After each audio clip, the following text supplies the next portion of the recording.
আরেকজনের ওয়াইফাই চুরি করে বা হ্যাক করে ওয়াজ ডাউনলোড করে শুনলে সব হবে কিনা?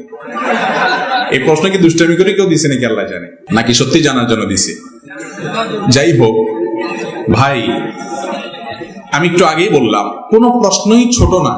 দিন সম্পর্কে, হালাল সম্পর্কে জানার জন্য কোনো প্রশ্নই ছোট না। এই প্রশ্নটাও গুরুত্বপূর্ণ, কোনো প্রশ্নই অগুরুত্বপূর্ণ না। শুনেন, কারোর ওয়াইফাই এটা যদি আপনি হ্যাক করেন বা চুরি করে সেটা যে কোনো ভাবে আপনি ইউজ করেন, ওই বেচারার যে স্পিড আছে সেই স্পিডের মধ্যে ঘাটতি হবে কি হবে না, কমতি হবে কি হবে না? তাহলে তার ক্ষতি হলো না?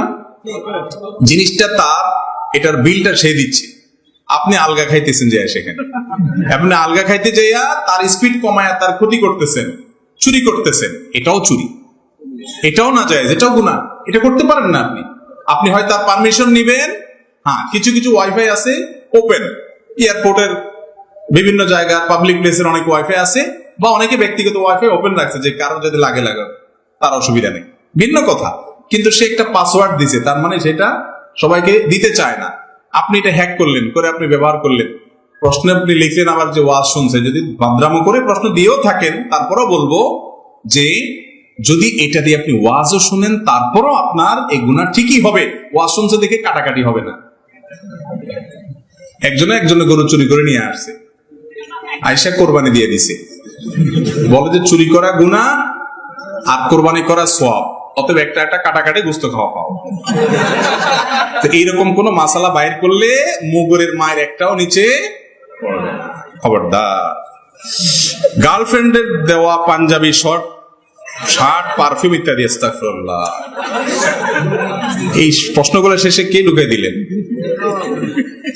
দেখেন ভাইরা, হাসির বিষয় না, বিয়ের আগে ছেলে মেয়েদের পারস্পরিক সম্পর্ক, সেটা কি হালাল না হারাম? শুধু হারাম না, এই হারামের একটা বিশেষ নাম আছে, ঘৃণিত, সেটার নাম জিনা। ইসলামী শরিয়াতে সবচেয়ে কঠিন শাস্তিগুলোর একটি হলো জিনার জন্য। এত ডেঞ্জারাস অপরাধ এটা, আমরা অনেকে অপরাধ মনেও করি না। তো এরকম সম্পর্ক যদি আপনি করেন, সেই সম্পর্কের রসদ হিসাবে যত কিছু করবেন, আপনি হারাম সেখানে ইনভেস্ট করলেন, হারাম করার জন্য, হারাম কাজের জন্য যত টাকা ব্যয় করবেন, গ্রহণ করবেন, দিবেন, নিবেন, সময় দিবেন, এই সবগুলো হারামের মধ্যে পড়বে। খুব ডেঞ্জারাস একটা বিষয়। আজকাল আমাদের যুবকদের মধ্যে এই রোগ এত বেশি যে এটা থেকে পবিত্র পরিচ্ছন্ন যুবক পাওয়া কঠিন হয়ে গেছে। বাঁচার চেষ্টা করবো তো ইনশাআল্লাহ। আল্লাহ তাআলা আমাদের যুবক ভাইদেরকে হারাম থেকে বেঁচে থাকার তৌফিক দান করুন। যুবকরা সিরিয়াসনেস আনতে হবে এক্ষেত্রে, যে আমার চরিত্রের মধ্যে কোন প্রকার কালিমা আমি লিপন করতে দেব না। ইতিপূর্বে হয়ে গেল, আমি তওবা করে ফিরে আসব। আল্লাহর জন্য ভালোবাসা এবং আল্লাহর জন্য ত্যাগ, এর আপনার স্বাক্ষর এই জায়গাটাতে রাখতে হবে যে আমি কাউকে ত্যাগ করব কার জন্য?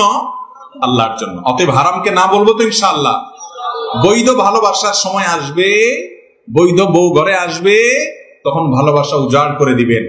আগে ভাগে অজাগায় কুজাগায় ভালোবাসা দিলে পরে তখন পুঁজিতে টান পড়বে, পুঁজিতে টান পড়বে। তখন এটা সফট ড্রিঙ্কস এর মতো, খুলে ফেলছেন, ঢেলে ফেলছেন, ব্যবহার করছেন, একটু আত্রু খাইছেন, কমাই ফেলছেন, বারবার ইউজ হয়ে গেছে, ঝাঁজ কমে গেছে, এবার আর পরে আগের ঝাঁজ খুঁজে পাবেন।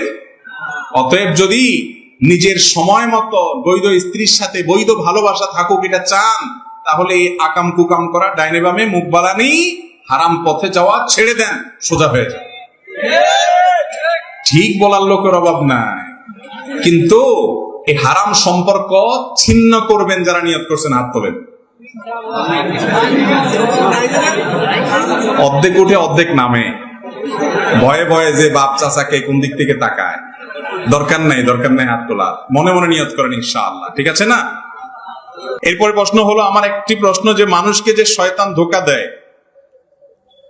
মানুষকে তো শয়তান ধোঁকা দেয়, কিন্তু আল্লাহ যখন আদম আলাইহিস সালামকে সিজদা দেওয়ার জন্য ফেরেশতাদেরকে বললেন, তখন ইবলিস সিজদা দেয়নি। তাহলে ইবলিসকে কোন শয়তান ধোঁকা দিয়েছিল? দেখেন, আমি জানি না এসব কি ইচ্ছাকৃত আপনাদের এখানে এসব কোসাকুসি প্রশ্ন করছে কিনা। কয়েকটা প্রশ্ন দেখি এরকম, জানার জন্য হতে পারে, আল্লাহু আলাম। দেখেন, খারাপ কাজ করে সব শয়তানের দোষে করে তা না। মানুষের নিজের মনও মানুষকে অনেক সময় খারাপ কাজের দিকে, আল্লাহ কোরআনে বলেছেন, ইন্নান নাফসা লাআম্মারাতুম বিশ্বু, মানুষের প্রবৃত্তিও মানুষকে খারাপ কাজের নির্দেশ দেয়। সব সময় শয়তানেই আমার সব করায়, আমার কোনো দোষ নাই, তাহলে তো শয়তান একা জাহান্নামে যেত, আপনি যাইতেন না। অতএব ব্যক্তি নিজের দোষেও খারাপের দিকে যায়, প্রবৃত্তিও মানুষ কোনো সময় খারাপ দিকে টানে। অতএব শয়তান না থাকলে, শয়তান আপনার অনুপস্থিত থাকলে সেখানে আর কোনো খারাপ কাজ হবে না এমন কোনো কথা নাই। কারণ মানুষের প্রবৃত্তি অনেক সময় মানুষের খারাপ কাজের দিকে প্ররোচিত করে। ভেতরের শত্রু হলো নিজের প্রবৃত্তি, কুপ্রবৃত্তি, আর বাইরের শত্রু হলো শয়তান। অনেক সময় ভেতরের শত্রুই ধ্বংস করে দেয়, বাইরের শত্রু লাগেও না। অনেক সময় দুইটা যোগ সদস্য মানুষ ধ্বংস হয়। আমার বাবা ও মার খুব ছোট বয়সে বিয়ে হয়েছে। তারা ছোট থাকে আমার দাদা ও নানা কবুল বলেছে। এখন আমার বাবা বয়স 50 এবং মার বয়স 50 এবং বাবার বয়স 65। এখনো কি তারা ওই বিয়ের মধ্যে আছে? ইসলামের বিধানে বিয়ে কি সঠিক হয়েছে? বাহ, এই ছেলে বাপ মার বিয়ে নিয়ে চিন্তা আছে, নিজের বিয়ের খবর আছে কিনা আল্লাহ জানে। আচ্ছা ভাই, তারপরে বেচারা মাসালা জানতে চাইছে। আলহামদুলিল্লাহ, আমাদের কাছে অনেকে তুচ্ছ তুচ্ছ ছোটখাটো মাসালা জানতে চায়, যেগুলো অনেক কাছে মনে হবে খুব লেম বা হাস্যকর। আমার কাছে কোনো মাসালা জানতে চাওয়া হাস্যকর নয়, কারণ তার যেটা জানার দরকার হয়েছে এটা তার কাছে অনেক গুরুত্বপূর্ণ হতে পারে। তাছাড়া শরীয়তের ইলমের কোনো অংশই ছোট হতে পারে। যাই হোক, এই প্রশ্ন উত্তর হলো যে ছোটবেলায় নাবালেগ অবস্থায় যদি বাবা মা কোনো সন্তানকে বিয়ে দেন, শরীয়ত অনুযায়ী সেই বিয়ে হবে ঠিক, তবে সেটা ঝুলে থাকবে। কিসের উপরে ঝুলে থাকবে? ওই সন্তান প্রাপ্তবয়স্ক হওয়া পর্যন্ত। সন্তান প্রাপ্তবয়স্ক হওয়ার পর বাপ মা যে ডিসিশন নিয়েছিল তাদের ছোটবেলায় তাকে বিয়ে দিছে, তাহলে সেই বিয়ে তার উপরে সন্তান চাইলে অটল থাকতে পারে, আর চাইলে বলতে পারে না আমি এটা মানলাম না বা আমার পছন্দ মতো হলো না। কারণ বিয়ের ক্ষেত্রে পাত্র পাত্রের স্বাধীনতাটা মূল ইসলামে। তাদের যদি ইচ্ছা না থাকে, জোর করে বাপ মা কেন, পুরো এলাকার সব মানুষ মিলেও তাদেরকে বিয়ে দিতে পারে না। এই জন্য বাপ মা যদি ছোটবেলায় কোনো বাচ্চার বিয়ে দেয়, তো সে বিয়ের কার্যকারিতাটা ঝুলে থাকবে বাচ্চাটা বালেগ হওয়া পর্যন্ত। বালেগ হওয়ার পর সে যদি এটা মেনে নেয়, তারা যদি এটা মেনে নেয়, বিয়ে হয়ে গেছে। না মেনে নিলে বিয়ে হয় নাই। তো যিনি প্রশ্ন করছেন, আপনার বাপ মা তো মানছে না, হলে আপনি দুনিয়াতে আসেন কেন? ওনারা তো মেনে নিছে এটা, আলহামদুলিল্লাহ। অতএব বিয়েতে কোনো অসুবিধা হয় নাই। আমার ছেলে নেশাখোর, মা বাবার কথা শুনে না, আমি কি করতে পারি এবং ওর জন্য কিছু নসিহত করবেন দয়া করে।